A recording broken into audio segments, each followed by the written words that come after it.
Hi guys, and welcome to Rommel's Love Child channel. And today we're going to be having a little look at the P43, the Tier 5 Italian tank. At the moment, the Italian tanks are part of the top of the Tech Tree missions, and so you get extra experience for playing these. I've played enough now in the P43 to have used the 5 times bonus, which is quite sad because that's really useful for grinding your tanks. However, I'm still getting extra crew experience every time I play, double the crew experience, which is quite nice. There are other missions as well, but that's for tier 6 and above. So the tier 5 tank can't access those missions, which is quite sad because a vertical stabilizer is a nice bit of kit.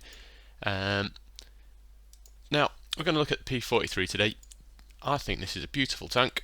I really enjoyed playing it. I've got some good games in it so far. Sadly, I'm running without mods at the moment because the game's just updated. But we can see I've got a 67% win rate in it. It's pretty damn good. That's got to be one of my highest win rates for a tank that I've played more than a handful of games in. Maximum damage in a battle so far in those 27 games that I've played is 1,241. Maximum experience is 1,238. So I think this is quite a nice little tank. Let's in fact have a little look at my victories per game. 67% for the P43. Yeah, so there's not much that I've done better in that. I've played many games in the Valentine 2, which is probably overpowered, definitely overpowered. 73% win rate with a similar number of games, so that's obviously better. The Leopard, I played almost double the games, very similar win rate. Bishop, which I've bashed quite a lot. There's a joke in there if you're English and you realise bashing the Bishop. 61% with almost 400 games, but again the Bishop is just ridiculously OP. And then we get the Sherman, 61% win rate. So 67% win rate is pretty good, especially for me. I've got an average of about 51%. So what makes this tank particularly good, in my opinion? The armour on the front, you've got 80 mils on the frontal hull armour, 80 mils on the turret, although on the front it's quite sloped. Certainly this kind of patch here is definitely sloped from the front, so you're going to get a lot of bounces on there. This bit is still sloped, but is more penetrable. The turret, however, you can see it's got quite flat faces, so that's probably a little bit easier to penetrate around the turret, okay, because of the flatness there. And the gun mantler isn't that great either. But if you look from the front, the turret is quite small, so if you can get into a hull down position and use your gun depression, which is -10, so it's pretty good, you can minimise your target. Obviously you've got this big cupola on the top there, just behind the machine gun, and that's going to be an easy spot, easy pen for some damage. So next thing, it moves around fairly well. It's not too slow, it's not too fast. It's got a decent view range, 444 with the binoculars on. Using at the moment recon skill with the commander to extend that view range, just to make you a bit more competitive. If you can outspot your enemies, that's brilliant. And then the next step is the research. We'll have a look at the research. You don't actually have to mount the top tracks to mount the rest of the equipment. Unless you're using the things like camo net and binoculars, which I am. But you'll notice as well that although I've got the top engine, which is good, 430 horsepower compared to the stock one of 330. So you get an extra 100 horsepower there. Top radio, obviously a really good thing because you can see the people who've been spotted from further away. The turret is definitely a massive improvement. The P43's top turret, it's got 80 mils on the front, 50 on the side and back compared to 50 and 40 with the stock one. It's got better traverse rate, it's got 40 compared to 38 and a better view range of 350 compared to 330. But you'll notice I'm actually still using the stock gun. I have unlocked the next two guns, but I have not used them. The stock gun is the 75-34, so they're all 75mm caliber, but the numbers afterwards refers to the length of the barrel essentially, which gives you higher penetration, and you can see that penetration going up. The stock gun, standard ammunition, 97 penetration. the middle gun 107mm penetration, and the top gun 118mm penetration.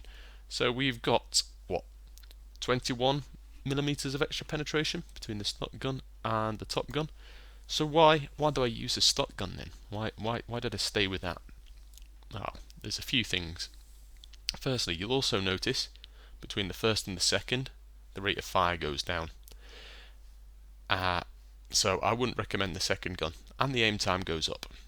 So the second gun, yeah, well, you get extra penetration on the standard rounds, but for me, I want that rate of fire, I want that damage per minute, and I want that aiming time to be lower.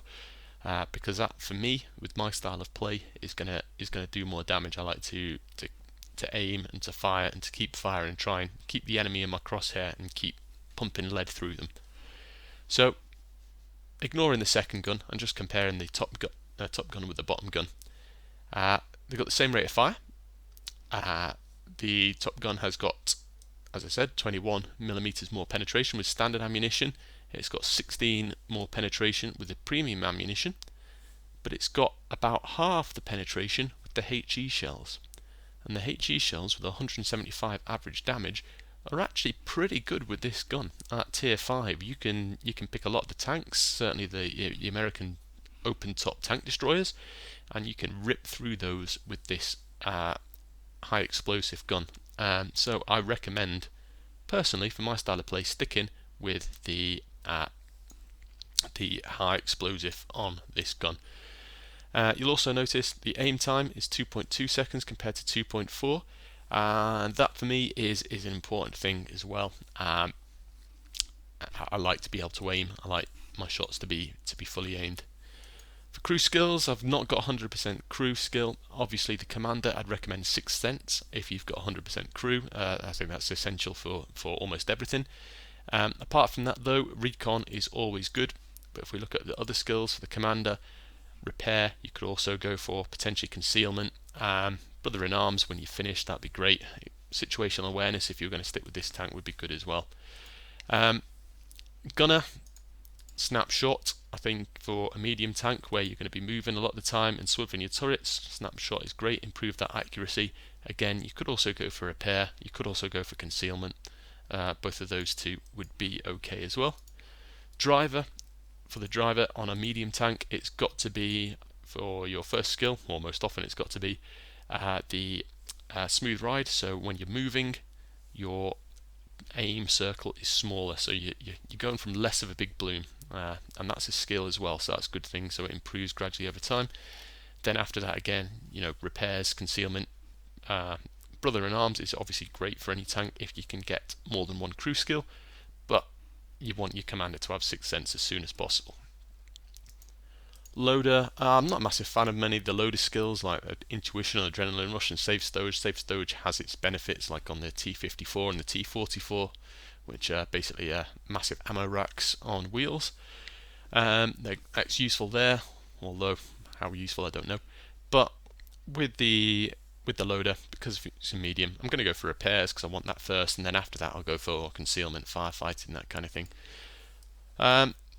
After this we get the P43 BIS, and then you get which I've unlocked but not played yet, and then you get the P43 TER. Then you're up into the tier 8, the Pantera, which is the first one that's got the auto reloading mechanism, then the standard B, and then the Progetto there. And slightly overpowered potentially. Certainly the Progetto at tier 8 is potentially very, very overpowered in my opinion. But this is a good little tank. Again, tier 5, you can basically charge forwards and deal death. You can look at my ammo selection here. I've got 30 armor piercing, I've got 14 heat, and I've got 19 high explosive. And you've got to use those selectively depending on what the target is. If you're up against a tier 6 or a tier 7 heavy, you might want to load up the heat. If you're up against a tier 5 open top TD or a light tank, you might want to switch to the high explosive. And for everything else, there's the reliable armor piercing. My loadout, I go for binoculars because it's always useful to have that extra view range, especially at the end of the game where it might be you against one other person, and then you need to outspot them. And camo net is also a very useful little thing. So we'll go into have a look at a game.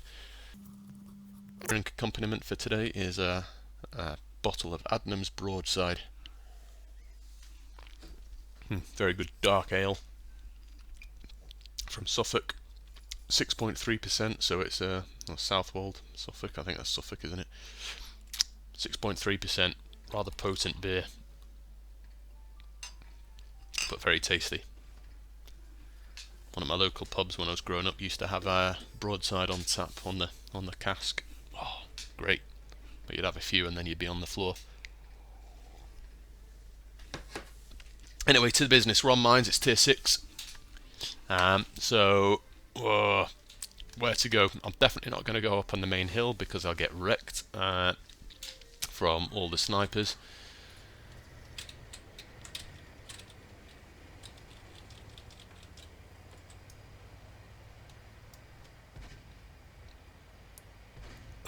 One-wheeled vehicle on each side, but thankfully it's the AMD, which is obviously being the lowest tier. It's the easiest of the pain in the ass tier 6s. So we've got some people moving across there. Can I get a shot off? No. Poor accuracy. That's that quite large accuracy aim circle there. Not the most accurate of guns. Now. Nope, he's gone. Oh, should have waited a second. Don't have 6th sense, so I've got to be a bit careful. I keep forgetting I don't have 6th sense in this tank, because most of my tanks I do. T67 punishes me. I missed him. I was hoping he would pull into the right area, so I pull back a little bit. Nope. Just trying to show off. Use the little dip in front of me. Oh, that's not what I wanted to hit by. SU-100, time to relocate a little bit.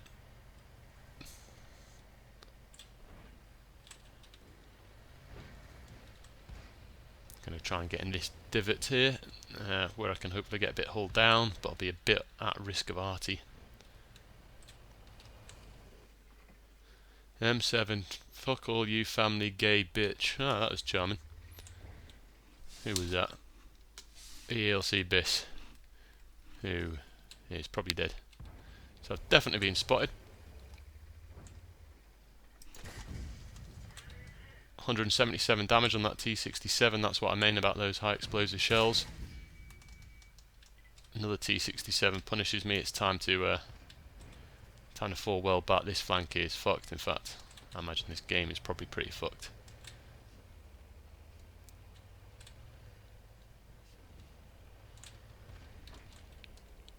Gonna try and fall back to this corner. Use this rock to protect me from that SU-100.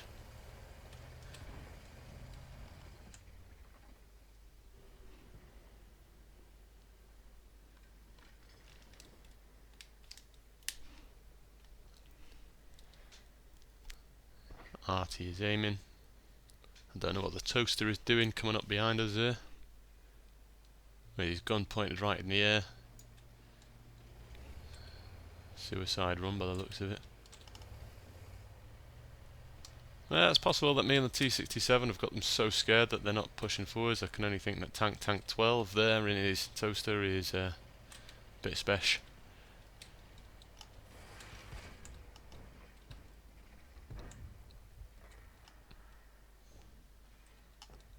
There's that AMD. Can't see anyone else. So T67 looks like he's going for a bit of a bum rush. Oh, I got an Easy 8. That's quite nice.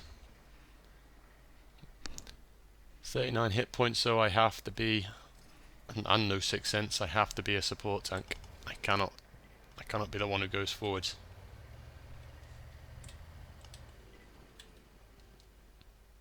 Yep, I'd quite like him dead too.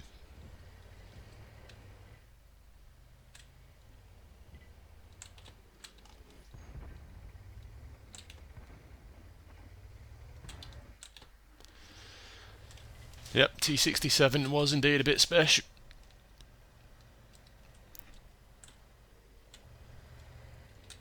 Charged to his death for some unknown reason. It was pretty stupid of him.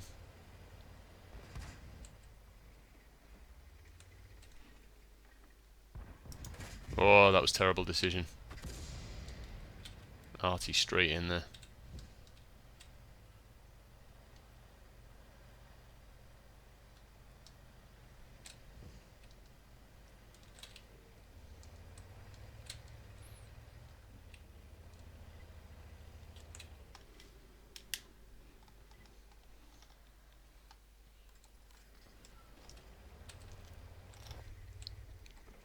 Just trying to use his bushes. Continued cover. Come on AMD, pop back out. Love killing wheeled vehicles, it's my favourite thing in the world.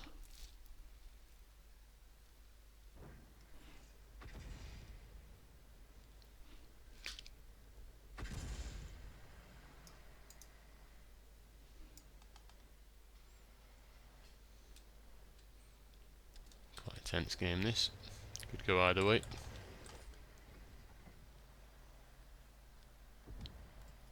Where have you gone AMD? T67 in the way, blocking my shot unfortunately.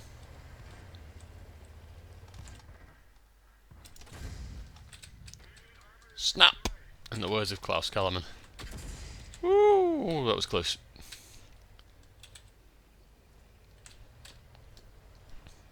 So again, using the power of this high explosive round with its fairly high penetration of 70 mils. Not such great turret armour in the T34. If it's something's on low health, you don't even have to penetrate with high explosives to do damage. So good round to use. Quite nice 75mm gun this.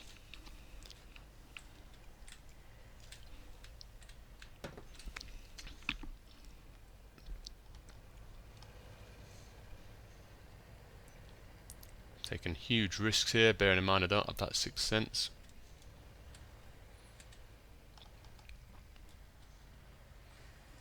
And I know that AMD's got really good camo, because that's what they're specialised. I know there's a Nashorn around there somewhere, which I suspect is probably about this kind of area. Ah, right on cue, he shows up. Can I get to him in time?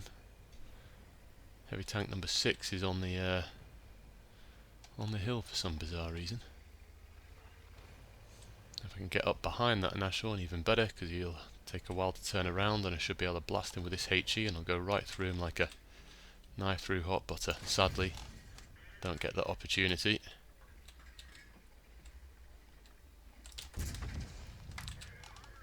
But two nice heavy damaging shots. And a third, and the Nashorn bounces off my turret. Oh, but then he penetrates me. But there we go, we can see the power of the high explosive. Sadly, it looks like this game is now going to be a loss, especially because this T67 is about to get smashed.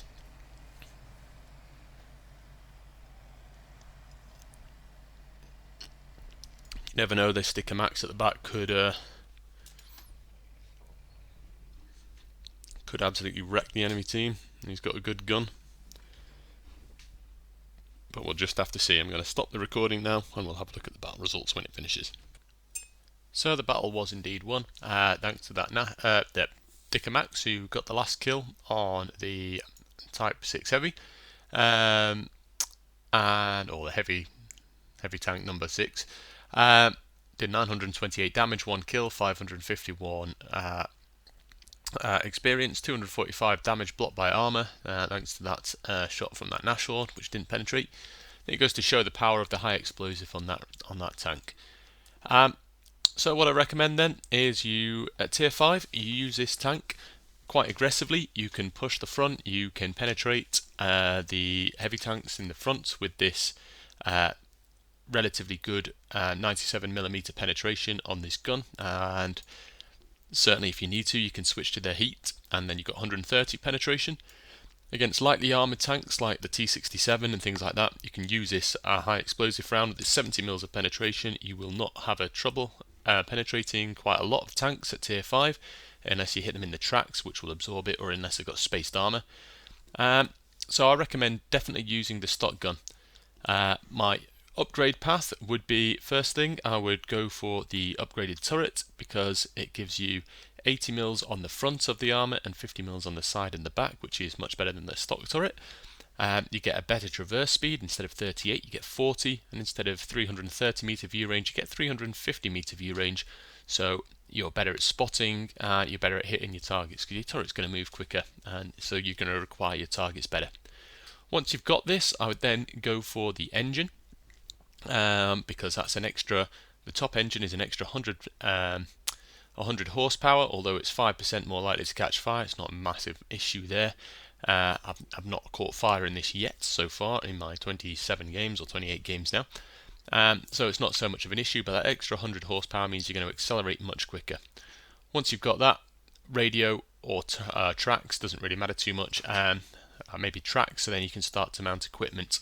If you're going to keep the tank for a bit longer, instead of mounting the telescope and the camouflage net, you might want to go for, say, with that aiming time of 2.11 seconds and that reload time, gun rammer and gun lane drive, and then maybe improved ventilation, or potentially coated optics as well. These are all valid options. I like binocular telescopes because it gives you a much increased view range, and I wasn't intending to keep this tank for too long when I first kitted it out, and with a 67% win rate, so I think it's now up to about 68% win rate. That's, it seems to be working all right. Go hold down if you can, no matter what it is, to minimise your target, because that's quite a small turret to hit, and you can minus 10% gun depression, poke up and down. Tier 6 you can still play a little bit like tier 5, be aggressive and push forwards. At tier 7 you'll definitely want to be playing more of a supporting role, hanging back behind the advance and helping out supporting. However, with the dispersion as it is, although it's 0.39, it says it's not massively accurate. It does start off with a large aiming circle, and that shrinks fairly rapidly, but not the most rapidly. So you might find it difficult to hit things on the move, or things that are moving, things like the wheeled vehicles at tier 7 especially. So there's my little tips for that one. Use this armor effectively, you'll be okay. Use a stock gun with the high explosive, not all the time. You've got to select your targets, weak armoured vehicles, things like the T67, lots of the light tanks. Use that and you're going to wreck people's games very, very quickly. It's not going to be pleasant for them. Alright, I hope you enjoyed the video. Please remember to like, subscribe, leave comments. What did you like? What didn't you like? I'm quite like the feedback. What you'd like to see in the future. Would you like me to have a look at maps and the kind of things that you can do on certain maps? Would you like me to have a look at other tanks, premium tanks, overpowered tanks, shit tanks? You name it. I've already played the M3 Elite. I really like that as a tank. I think most people just don't understand how to play it. And if you do understand how to play it, you can actually have some really good games and carry in it, even at tier 6. So please check out that video. I'll put a link in somewhere in this video, if I can figure out how. Alright, take care guys, enjoy your tanking, and I'll see you soon.